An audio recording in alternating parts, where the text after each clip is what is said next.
Hi, I am Meet Panchal and I am an Indian engineering student at Dharamsi Desai University. Sbash is a project I've been working on for quite some time now, and I am so excited to get to reveal it today. Sbash is a system level security software designed as a more secure alternative to the standard bash for organizations, enterprises, and educational institutes seeking to secure their systems. Sbash enhances Linux security by integrating directly with the bash shell. So, in order to get started with Sbash, you must have bash shell running on a system. Here are some key features. You can pause the video and read it. Now, let me explain how Sbash actually works. So, in these diagrams, there is a user and a bash shell. Sbash acts as an intermediary, basically intercepting the command entered by the user. If command is a good command, Sbash allows it to go further to get executed by the bash shell, and the output flows back directly to the user. But if the user enters a bad command, Sbash won't allow the command to go further, and Sbash will directly respond to the user with an error message. So this is the basic idea behind Sbash. But it looks simple when I am explaining with diagrams, but the process is a bit complex under the hood. Before going to the installation process and explaining further, let me explain about the additions we have. So there are two editions of SBash, Standard Edition and Controlled Edition. Standard Edition is for single user or for personal use, which is open source. And on the other hand, we have Admin Controlled Edition, which is based on controller controlled model, which is for shared systems, lab environments, educational institutes, enterprises, organizations, etc. Both the editions have similar features. The only difference is how they integrate themselves with the system. Now, let me guide you through the installation and setup process for the standard edition first. So, for the purpose of explanation, I am using Ubuntu 24, which is installed on GNOME boxes, which is similar to VirtualBox but for Linux. Now, open a browser and open my SBash project repository. Go to releases down here and you will find two releases, one for standard edition of SBash and one for control edition. Download the SBash standard 1.0 Linux x64 tar.zz file. Now extract the tar file, go to the extracted directory and open a terminal here.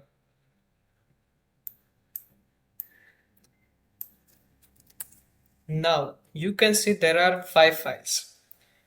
Right now I want you to focus on blackcommands.txt file, in which the command that the sbash will restrict are written. You can modify this file before setting up sbash. You cannot modify it if sbash is already set up on the system in standard edition. Now, let me explain how to insert and remove commands. To delete a command from blackcommands.txt, you have to open the blackcommands.txt file. Choose a command that you want to delete. Let's say I want to delete cho. Delete it manually and save the changes. Save the file. Now, you have to run sbash input with sudo privileges in order to save the changes. So let's run sbash input. Enter Q, press enter. Now it says goodbye ... without any other message. That means the changes are saved perfectly and now the sbash will do the work accordingly. If you don't run a special input after modifying the blackcommands.txt file, the changes won't appear while using sbash. Now, if you want to insert a command that you want sbash to restrict, then you have to run sbash input with sudo privileges. But before that, let me show you what blackcommands.txt contains. So it contains this many commands, right? So let me insert few commands.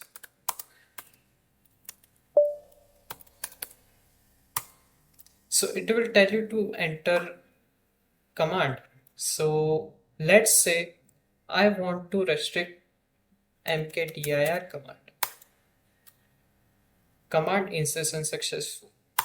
Now I want to restrict, let's say, ch own command again. Press enter, command insertion successful again. Now you have to press capital Q and hit enter, and it will say goodbye dot dot dot. That means the changes are saved successfully. Now you can see that our blackcommands.txt file contains both mkdir and chown command. Finally, to set up sbash, give executable permission to setup.sh file.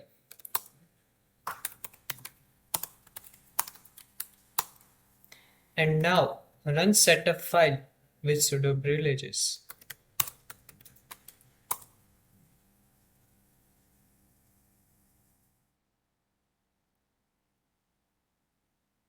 Press Q and enter, and now you will see the message that sbash installation completed successfully. Please restart your terminal to run a sbash. Now let me close all the windows and open a new terminal. Now you'll see this welcome message. Welcome to sbash secure bash shell.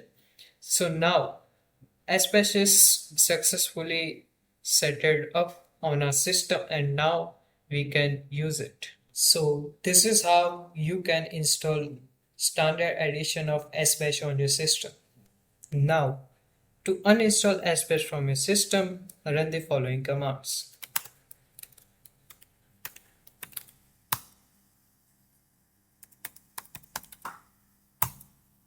Enter the password, and now you can see sbash uninstallation completed successfully. Please restart your terminal. So let me close this one and open a new one. So now you can see the welcome messages and all that stuff are gone. So now I am in the default or normal known terminal, you can say. So sbash is gone. So this is how you can uninstall sbash from the system. Now let's talk about the installation and setup process for control edition. As we know that the control edition needs two users, one of which is admin and other is a normal user, which doesn't have sudo privileges. Login as normal user, in this case as student. So let me log in as student. So I am now logged in as student. Open a browser.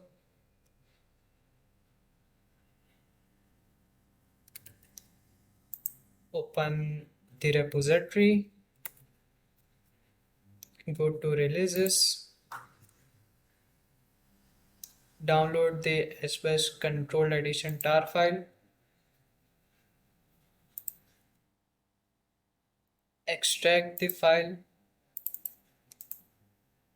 Open the extracted directory in the terminal, and now run the following commands. So into the admin user, in this case user1, obtain root privilege using sudo su. Now we became the root user. So So give permission to setup.sh and run setup.sh.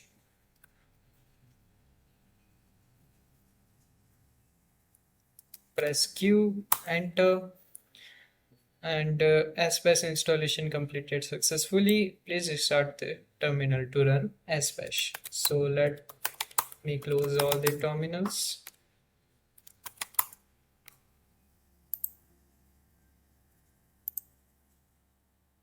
Now you can see the Sbash is set it up for the student user. Admin can modify blackcommands.txt file in between the sessions. That is the main advantage of admin control addition. And controller control model is actually very secure. So let's try to insert and delete some commands. First, open a new terminal. So into user 1, get the root privileges. Now we are root. Go to .sbash directory in which we have all the setup files and sbash input. So now let's say I want to let's first cat blackcommands.txt. So it has these commands. So I want to enter a new command into the list. So simply run sbash input, and let's say I want to restrict meet command. That is simply my name, that is not command. Command insertion successful, hit enter, press Q, enter, and now it is in the list. Let's see. So meet is in the list. So if I try to run meet now, it says command is restricted. Alright. So now let's try to delete the meet and open a new terminal and run again. So let me delete meet. Alright. And let me try to run sbash input.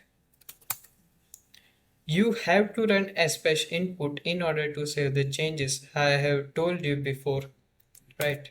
So now again, if I run meet now, it says command not found. Obviously, meet is not a command.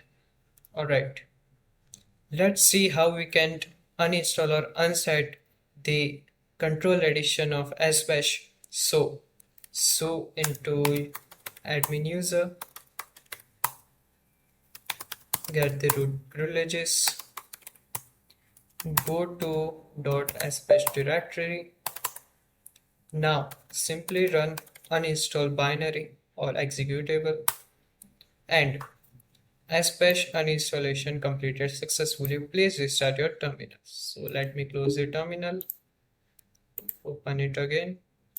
So it's a student, right? So sbash is gone, sbash is uninstalled or unset from the system. So this is how you can uninstall or unset the control edition of sbash. So that was a quick overview of my project Sbash. Obviously, it has too many features and amazing implementation details, but to cover them all in one video wasn't possible.